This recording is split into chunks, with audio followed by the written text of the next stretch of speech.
ሰላም ጤና ይስጥልን እጅጉን የተወደዳችሁና የተከበራችሁ የአሁን ስፖርት አድማጭ ተመልካቾቻችን እንደምን አደራችሁ። ከናንተው ከሆነው ከአሁን ስፖርታዊ መረጃዎችን ይዘን ቀርበናል። ከአንድ ወር በኋላ የእንግሊዝ ፕሪሚየር ሊግ ሲመለስ እንግዲህ በ32ኛ ሳምንት ተጠባቂ መርሃ ግብሮች አሉ። ከቀን 8 ሰዓት ተኩል እስከ ምሽት 1 ሰዓት ተኩል የሚደረጉ አራት ያክል ጨዋታዎች አሉ።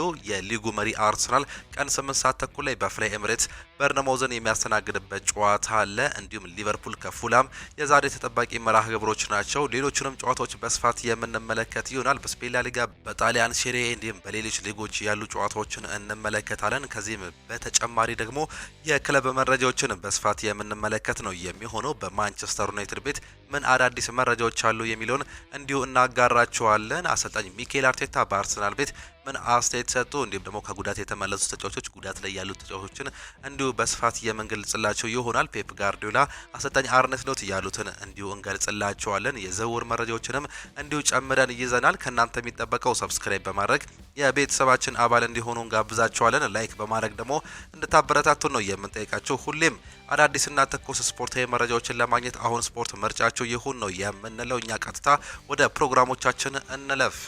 ከሀገር ውስጥ መረጃዎቻችን ስንጀምር ባህር ዳር ከነማ ድል ማድረግ ችሏል። በሲቢኢ የኢትዮጵያ ፕሪሚየር ሊግ መርሃ ግብር ባህር ዳር ከነማ አዳማ ከነማን 2-1 በሆነ ውጤት አሸንፏል። ለባህር ዳር ከነማ የድል ግቦቹን ብሩክ ሰሙ እንዲሁም ደግሞ አንተነህ ተፈራ ሲያስቆጥሩ ለአዳማ ከነማ ቢኒያም አይተን ከመረብ ማሳረፍ ችሏል። ብቸኛዋን ጎል አዳማ ከነማ አራተኛ ተከታታይ ሽንፈቱን ነው እንዲሁ ማስመዝገብ እየቻለው። የደረጃ የሰንጠረዡን ስንመለከት ባህር ዳር ከነማ በ35 ነጥብ 8ኛ፣ አዳማ ከነማ ደግሞ በ33 ነጥብ 10ኛ ደረጃ ላይ መቀመጥም ችሏል። መቻል የሊጉን መሪ ሲዳማ ቡና የረታበትንም አጋጣሚ ትላንትና ነው የተመለከትነው። በሲቢኢ የኢትዮጵያ ፕሪሚየር ሊግ መርሃ ግብር የሊጉ መሪ ሲዳማ ቡና በመቻል 3-1 በሆነ ውጤት ተሸንፏል። የመቻልን የድል ግቦች ቸርነት ጉግሳ፣ ግሩም ሀጎስ እንዲሁም ደግሞ በረከት ደስታ አስቆጥረዋል። ሲዳማ ቡናን ከሽንፈት ያልታደገችዋን ብቸኛውን ጎል ፍቅረ ኢየሱስ ተክለ ብርሃን ከመረብ እያስቆጠረም ተጫዋች ነው። መቻል ከ3 ተከታታይ ጨዋታዎች አቻ መውጣት በኋላ ወደ ድልም ተመልሷል። ሲዳማ ቡና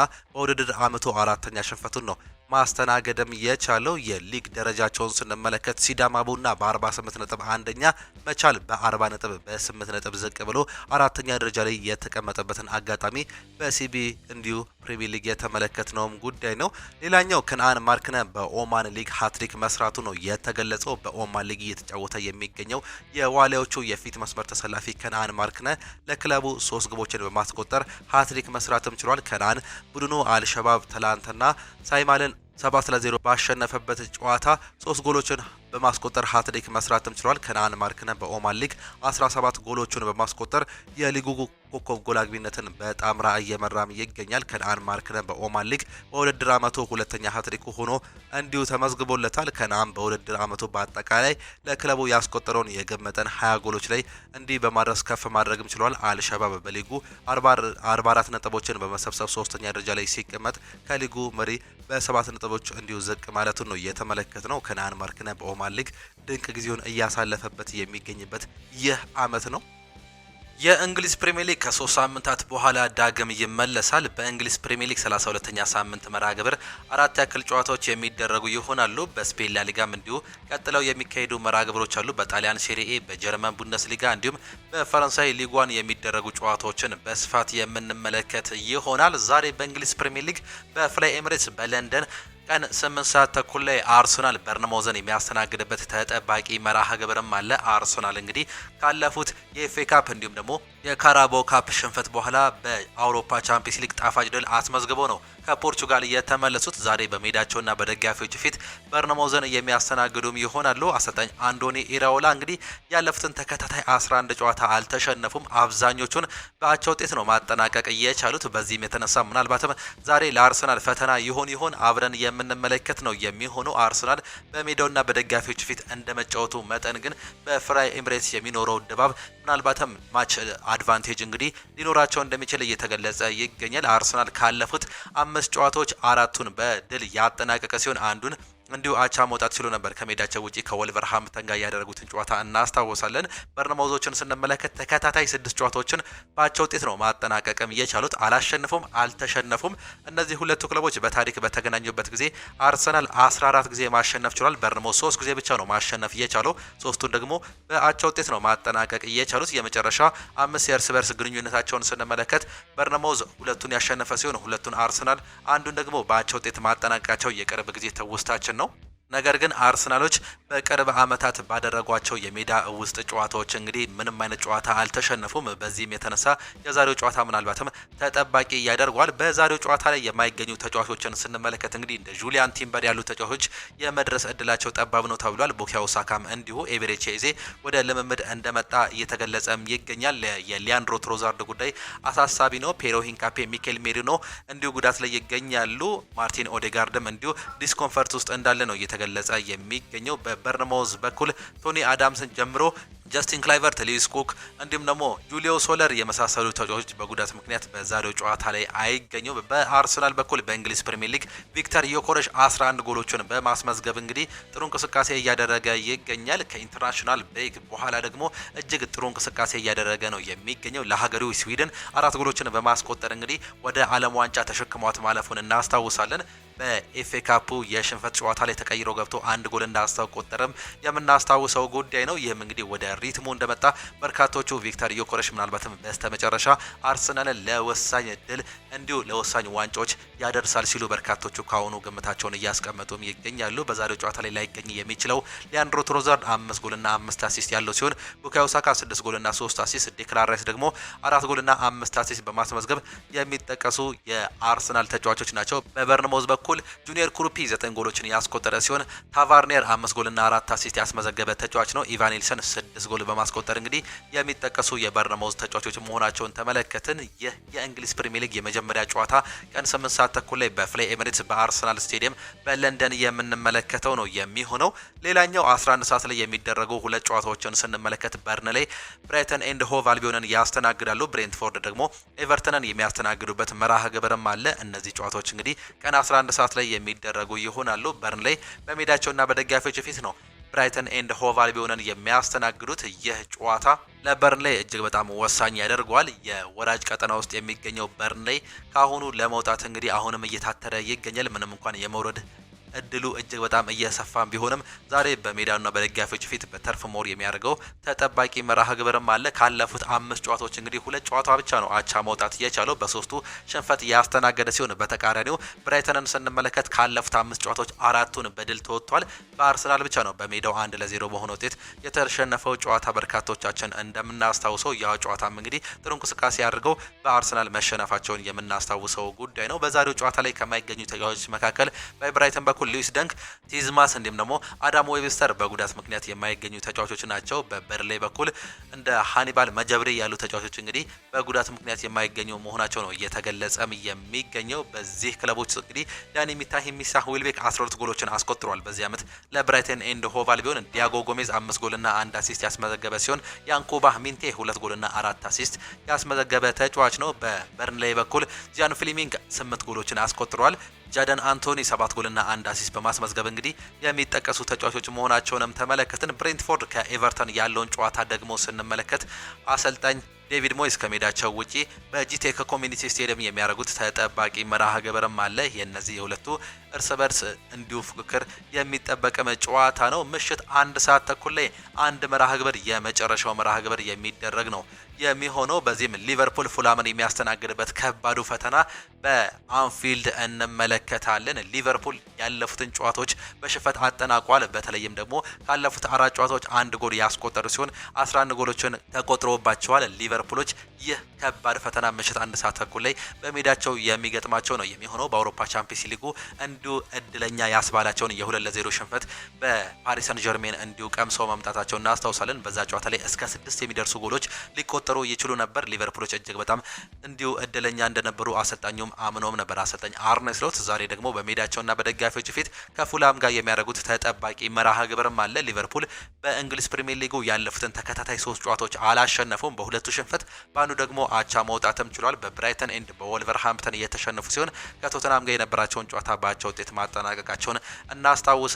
ካለፉት 5 ጨዋታዎች ሁለቱን ደግሞ እንዲሁ ማሸነፋቸው ነው የተመለከትነው። ፉላምን ስንመለከት 3ቱን አሸንፈው አንድ አቻ አንድ ሽንፈትም አስተናግዷል። በታሪክ በተገናኙበት ጊዜ ደግሞ የታሪክ የበላይነት አላቸው። ሊቨርፑሎች 41 ጊዜ ያሸነፉ ሲሆን 18ቱን በአቻ ውጤት 12ቱን ደግሞ ፉላም ነው ማሸነፍ የቻለው። የቅርብ ጊዜ እርስ በርስ ግንኙነታቸውን ስንመለከት አንዱን ፉላም አንዱን ሊቨርፑል ያሸነፈ ሲሆን 3ቱን ግን በአቻ ውጤት ነው ማጠናቀቅ የቻለው። የዛሬው ጨዋታ በአንፊልድ እንግዲህ ፈተና ሊሆን እንደሚችል እየተገለጸ ይገኛል። የአሊሰን መጎዳትን ተከትሎ ጆርጂ ማማርዳሽቪሊ የበረኝነት ቦታውን እንዲሁ ዳግም ሊይዝ እንደሚችል እየተገለጸ ይገኛል። በጉዳት በኩል አሊሰን ቤከል፣ ኮነር ብራድሊ፣ ዋታሪዮ ኤንዶ እንዲሁም ደግሞ ጆቫኒ ሊዮኒ በጉዳት ምክንያት የማይገኙ ተጫዋቾች መሆናቸው ይገለጻል። በፉላም በኩል ኬኒ ቴቴ እንዲሁም ደግሞ ኬቨን ሳንቶስ በጉዳት ምክንያት አይገኙም። በሊቨርፑል በኩል በዚህ ዓመት ሁጎ ኤኪቲኬ 11 ጎሎችንና 4 አሲስቶችን ያስመዘገበ ሲሆን በዚህ ዓመት የሚለቀው ሞሐመድ ሳላህ ይህ ግብጻዊ ተጫዋች 5 ጎልና 6 አሲስት ያስመዘገበ ተጫዋች ነው። ኮዲ ጋክፖ 6 ጎልና 3 አሲስት በማስመዝገብ እንዲሁ ይጠቀሳሉ። በፉላም በኩል ሃሪ ዊልሰን 10 ጎልና 6 አሲስት፣ ራውል ሄሚኔዝ 9 ጎልና 3 አሲስት እንዲሁም አሌክሲዮቢ 4 ጎልና 3 አሲስት በማስመዝገብ የሚጠቀሱ ተጫዋቾች መሆናቸውን ተመለከትን። የእንግሊዝ ፕሪሚየር ሊግ የ32ኛ ሳምንት መርሃ ግብሮች እነዚህን ሲመስሉ በስፔን ላሊጋ 4 ያክል ጨዋታዎች ይደረጋሉ። ሪያል ሶሲዳድ ከዲፖርቲቮ አላቬዝ የሚያደርጉት ጨዋታ ይጠበቃል። ኤልቼ ከቫሌንሲያ፣ ባርሴሎና ከኢስፓኞል እንዲሁም ደግሞ ሲቪያ ከአትሌቲኮ ዲ ማድሪድ የሚያደርጉት ተጠባቂ መርሃ ግብርም አለ። ባርሴሎና ምሽት 1 ሰዓት ተኩል ላይ የሚያደርገው ተጠባቂ መርሃ ግብርን እንዲሁ ስንመለከት በስፖቲፋይ ካምፕኑ የሚያደርጉት ጨዋታ ይጠበቃል። ከኢስፓኞል ጋር ነው የዛሬው መርሃ ግብራቸው እንዲሁ የሚያሳየው። የሊጉ መሪ ባርሴሎና እንግዲህ የሊጉን እንዲሁ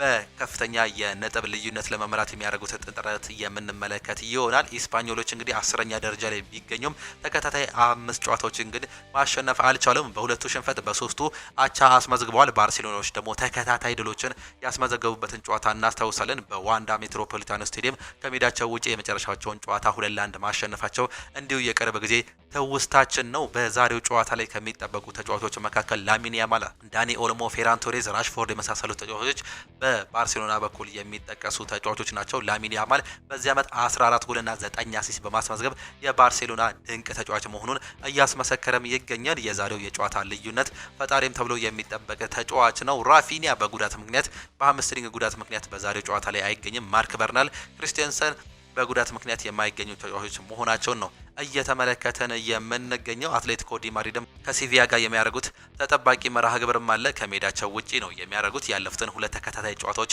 በሪያል ማድሪድ እንዲሁም ደግሞ በባርሴሎና የተሸነፉት አትሌቲኮ ዲ ማድሪዶች ወደ ድል ለመመለስ የሚያደርጉትን ጥረት ዛሬ እንዲሁ የምንመለከት ነው የሚሆነው። በጣሊያን ሴሪ የሚደረጉ ጨዋታዎችን እንዲሁ ስንመለከት በጣሊያን ሴሪ ቶሪኒዮ ከሄላስ ቬሮና ጋር የሚያደርጉት ጨዋታ ይጠበቃል። ካግላሪ ከክሬሞኔሴ፣ ኤሲ ሚላን ከዩዲኒዜ እንዲሁም ደግሞ አታላንታ ከጁቬንቱስ ጋር የሚያደርጉት የምሽት 3:45 ተጠባቂ መርሃ ግብሮች አሉ። በጀርመን ቡንደስሊጋ ሄዴኒየም ዩኒየን በርሊን ሲያስተናግድ፣ ወልፍስበርግ ኢንትራንክ ፍራንክፈርትን እንዲሁ በሜዳቸው ያስተናግዱ አሉ። አርቢ ሌፕዚግ ከቦርሲያ ሞንቼግላድባ፣ ቦርሲያ ዶርትመንድ ከባየር ሊቨርኩሰን፣ ሴንት ፖሊ ደግሞ ከባየር ሙኒክ ጋር የሚያደርጉት ተጠባቂ መርሃ ግብር አለ። ቦርሲያ ዶርትመንድ ከባየር ሊቨርኩሰን የሳምንቱ ታላቅ ጨዋታ ነው። በጀርመን ቡንደስሊጋ ባየር ሙኒኮች ከሜዳቸው ውጪ ከሴንት ፖሊ ከአዲስ አዳጊው ክለብ ጋር የሚያደርጉት መርሃ ግብርም የምንመለከተው ይሆናል።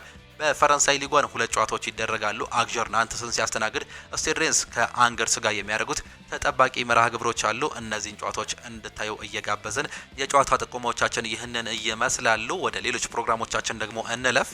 ወደ ክለብ መረጃዎቻችን ስናልፍ ደግሞ ቶተናም ወራጅ ቀጠና መግባቱን ትላንትናም ተመልክተናል። ዌስትሃም ዩናይትድ ከወልቭስ ጋር ያደረጉትን የሊግ መርሃ ግብር 4-0 በሆነ ሰፊ ውጤት ማሸነፉን ነው ትላንትና የተመለከትነው። ወልቭስ በውድድር ዘመኑ 21ኛ ሽንፈቱን ያስተናገደ ሲሆን ውጤቱን ተከትለው ዌስትሃም ዩናይትድ ከወራጅ ቀጠና መውጣትም ችሏል። አሰልጣኝ ሮቤርቶ ዲዘርቢ የተሾመው የቶተናም በበኩሉ ወራጅ ቀጠና እንዲሁ መግባቱን ነው የተመለከተው። ነገር ግን ጨዋታውን አላደረገም። ጨዋታውን በሚያደርግ ጊዜ እንዲሁ የመውጣትም እድልም አለው። ሌላኛው ሎስ ብላንኮቹ ነጥብ መጣላቸውን ትላንትናም ተመልክተናል። ሪያል ማድሪድ ከዢሮና ጋር ያደረገውን የሊግ መርሃ ግብር አንዳቻ በሆነ ውጤት አጠናቋል። የሎስ ብላንኮቹን ግብ ፌዴ ቫልቬርዴ ማስቆጠር መቻሉን ነው የተመለከተው። ሪያል ማድሪድ ያለፉትን 3 ጨዋታዎች ማሸነፍ አልቻለም። በሁለቱ ተሸንፎ በአንዱ ነጥብ መጋራትም ችሏል። የሊግ የደረጃ ሰንጠረዥ ሪያል ማድሪድ በ70 ነጥብ ሁለተኛ፣ ዢሮና ደግሞ በ38 ነጥብ 12ኛ ደረጃ ላይ መቀመጡን ነው የምንመለከተው። ሪያል ማድሪድ ሮብ ዕለት እንግዲህ ከባየር ሙኒክ ጋር የአውሮፓ ሻምፒየንስ ሊግ የመልስ ጨዋታ ከባድ ጨዋታ የሚገጥመውም ነው የሚሆነው።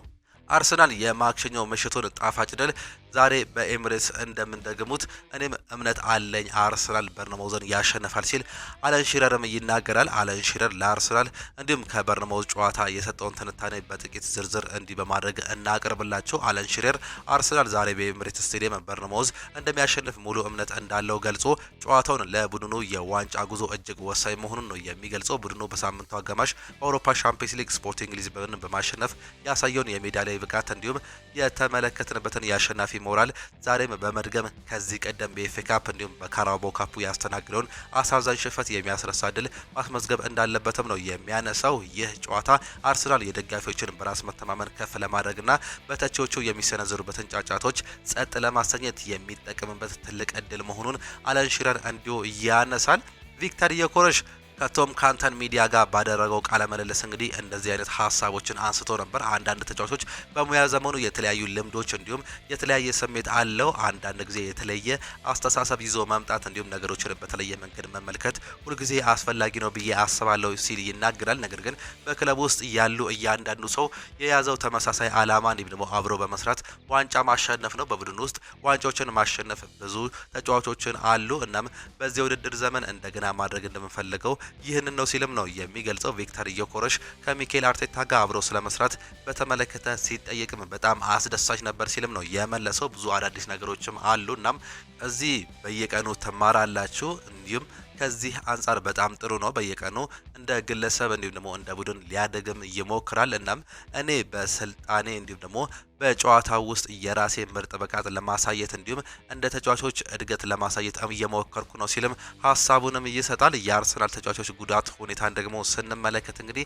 ማርቲን ኦዴጋርድ በዛሬው የበርነማውዝ ጨዋታ እንደሚመለስ አሰልጣኝ ሚኬል አርቴታ ያረጋገጡ ሲሆን ቡካዮ ሳካ፣ ጁሊያን ቲምበር እንዲሁም ሪካርዶ ካላፊዮሪ የተጠየቁት አርሰናሎች ከትላንቱ ዛሬ ተሻሽሏል ሲሉ አሰልጣኝ ሚኬል አርቴታም ተናግሯል። በዛሬው ጨዋታ ይመለሳሉ የሚለው ግን አላውቅም፣ ምናልባት የተወሰኑት ሊመለሱ ይችላሉ ሲል ፍንጭ መስጠትም ችሏል። ትላንትና ወደ ልምምድ የተመለሰው ኤቤሬቺ ኤዜ ግን ለጨዋታው ዝግጁ መሆኑን አሰልጣኙ እንዲሁ በአንደበታቸው ተናግሯል። በሌላ በኩል ሚኬል ሜሪኖ ከውድድር ዘመኑ መጠናቀቅ በፊት እንደሚመለስ እጠብቃለሁ ሲሉ አሰልጣኙ መናገሩን ነው የተመለከትነው። አሰልጣኝ ሚኬል አርቴታ መልእክት ያስተላለፉ ሲሆን የሰሜን ለንደኑ ክለብ አሰልጣኝ እንግዲህ ሲናገሩ ዛሬ ደጋፊዎቻችን ጠንካራ ድጋፍ እንዲያሳዩ ጥሪ ማቅረባቸው ነው እየተገለጸ የሚገኘው። ለክለቡ ደጋፊዎች መልእክት ያስተላለፉት አርቴታ በምሳ ሰዓት ጨዋታ ድባብ ላይኖር ይችላል፣ ነገር ግን የተለየ አድርጉልን ሲሉ ነው እየገለጹ የሚገኙት።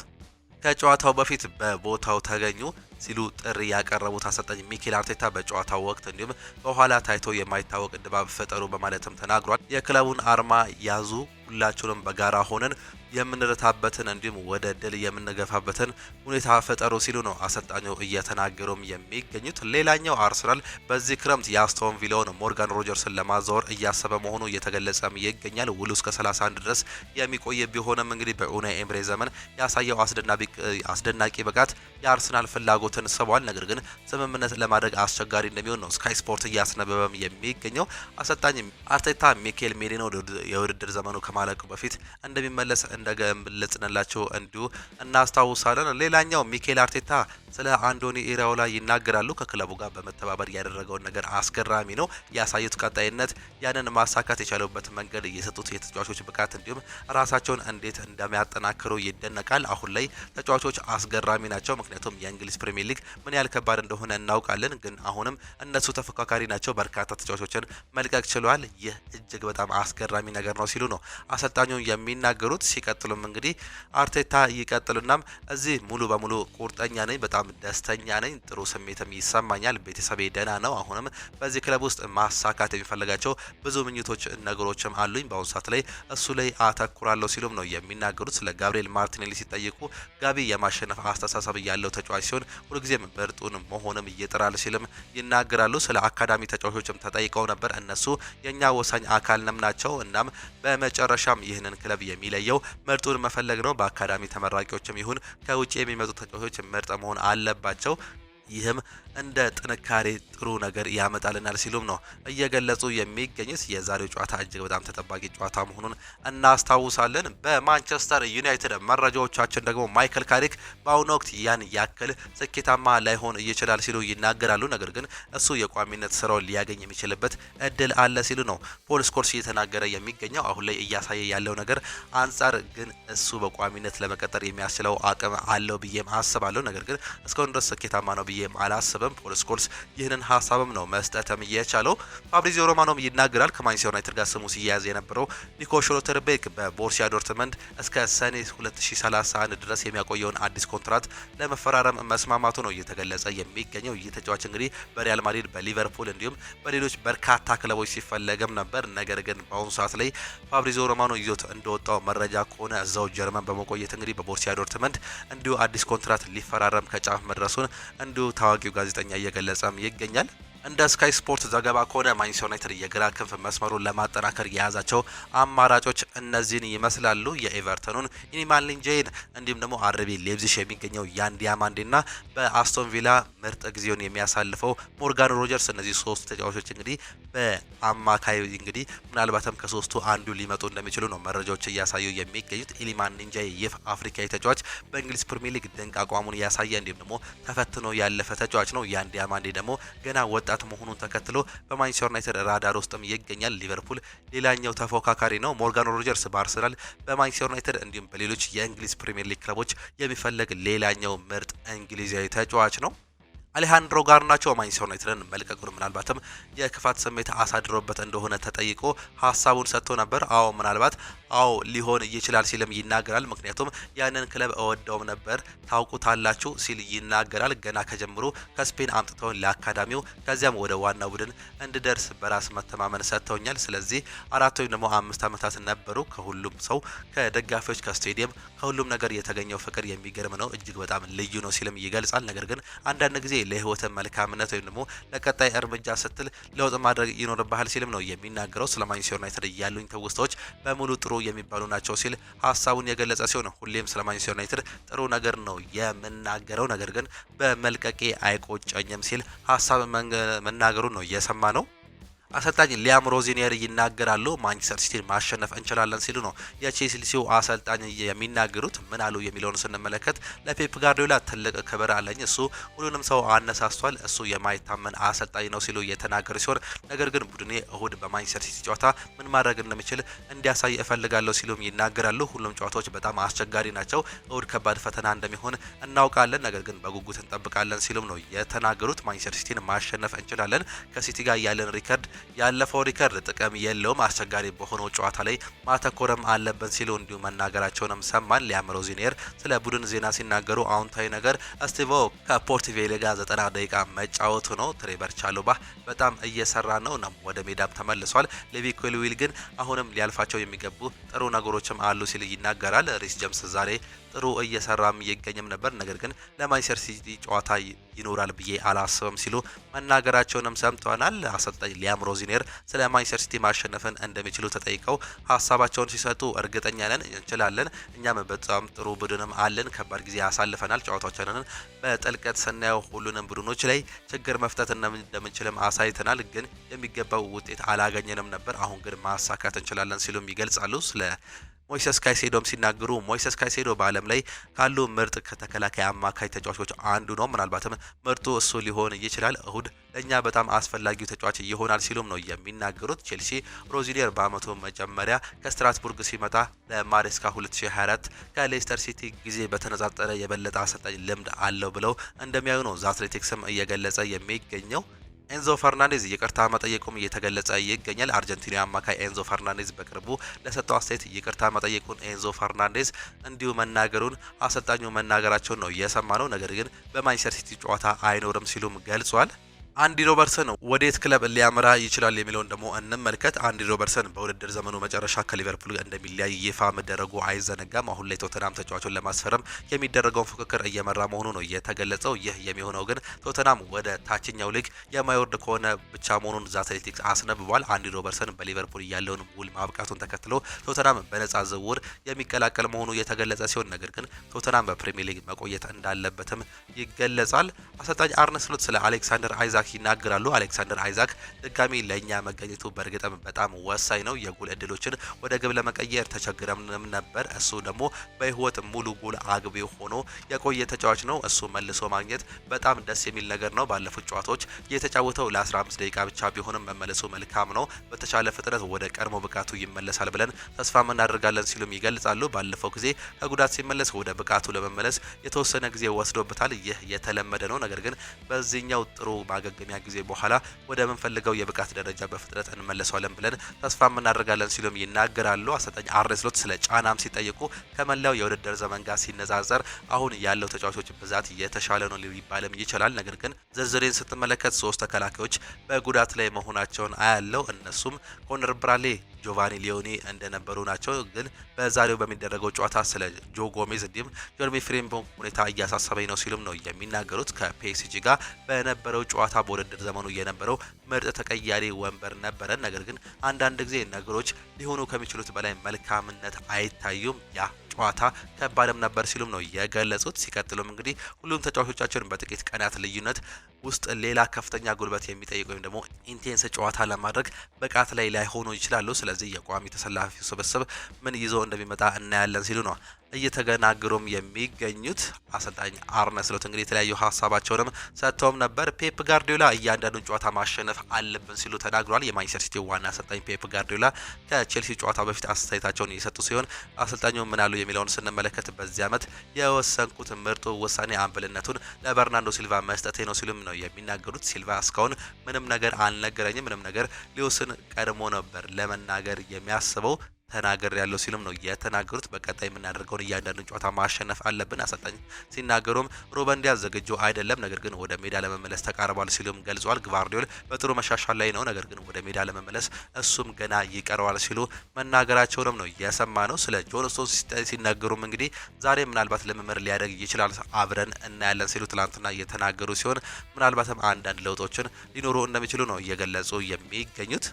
ዲዲዬ ዴሾፕ ለቀጣዩ የውድድር ዘመን የሪያል ማድሪድ እጩ አሰልጣኝ ዝርዝር ውስጥ እንደተካተተ በመረጃው እየሰማን እንገኛለን። ከፈረንሳይ ብሔራዊ ቡድን ከዓለም ዋንጫ በኋላ ይለቃሉ ተብሎ የሚጠበቁት ዲዲዬ ዴሾፕ ምናልባትም እንግዲህ ወደ ግዙፉ ሪያል ማድሪድ የመምጣት እድል እንዳላቸው ነው የሚገልጸው። ሪያል ማድሪድ ለዲዲዬ ዴሾፕ ስላለው ፍላጎት ከአርኤምሲ ስፖርት ጋር የተለያዩ ዝርዝሮችን ሰምተን ነበር። ክለቡ በፈረንሳይ ብሔራዊ ቡድን ውስጥ ያሳካውን የመሪነት ብቃት ትልቅ ግምት ሰጥቶታል። እንደ አሰልጣኝ በሞናኮ እንዲሁም ደግሞ ማርሴ የነበረው ቆይታ እንዲሁም እንደ ምርጥ ተጫዋች እጅግ ሰፊ እድል እንዳለው ነው መረጃዎች እያሳዩ የሚገኙት።